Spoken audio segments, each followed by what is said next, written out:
कुछ हो जाओ। हाँ हो जाओ।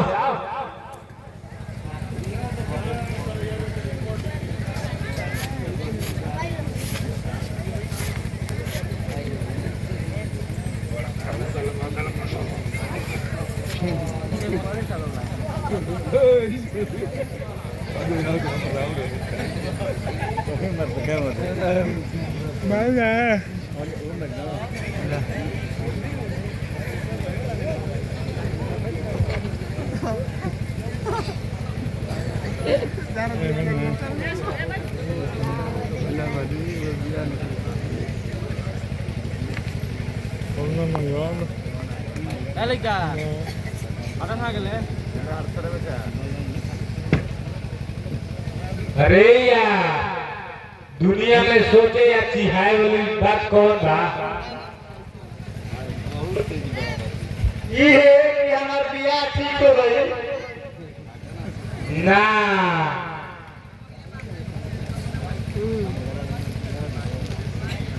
अच्छा तो बताई तुहार एगो लड़की पटैले बड़ा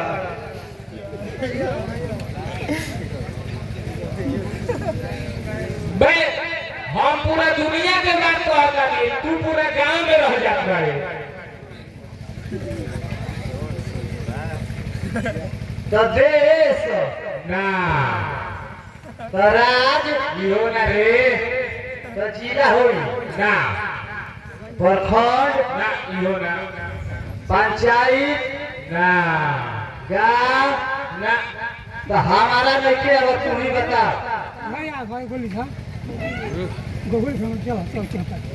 हम पूरा दुनिया के बात कहता नहीं, तू ऐसे रह जाता रे। घर चले भैया रे भरे हमारा नहीं। अब तू ही बता।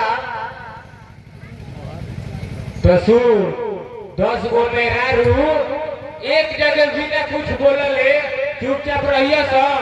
ये दुनिया में सोचे अच्छी है वाली बात का कि ना?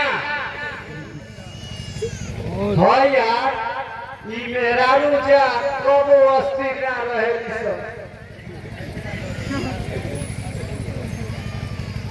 अच्छा तो हम पूछे। हाँ पूछ बुझा दिया है। हाँ बुझ एगो अलग इनार बा, 4 गो अलग इनार बा। एगो इनारवा 4 गो इनारवा के अपन पानी पे भर देता, बाकी 4 गो इनारवा मिल के एगो इनार के नहीं के भर पाओ। बताओ क्या हो? एगो इनार 4 गो इनार, बाकी हमारा कुछ समझे में ना आए। हम हार गए, तू ही बताओ। क्या सर साफ बच्चे भरे बा एक हाली में सरेंडर कर दिला।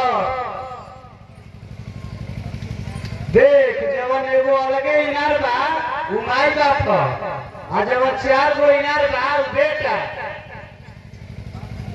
बाप माई पोस पाल के बड़ा कर देता, बाकी जब बाप माई के पाली होता तो 3 महीना हुनका में 3 महीना हिनका में।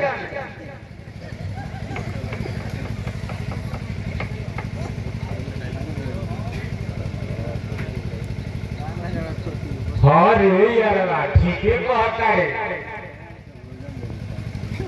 ये दुनिया में सबसे सुखी के बा जो मेहरान के मरद रोज रोज गोड़ दबावत होके ना।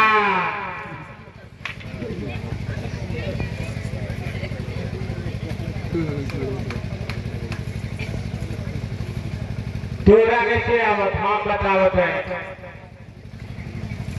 ये दुनिया में सबसे सुखी साधु लोग बाबा, जैसे का साधु साधु रहो।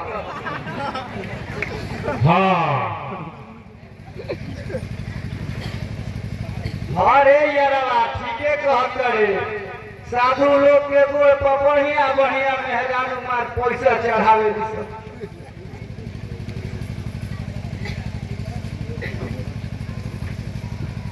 तो एकरा के देरी का हमनियों के बन गई जाओ।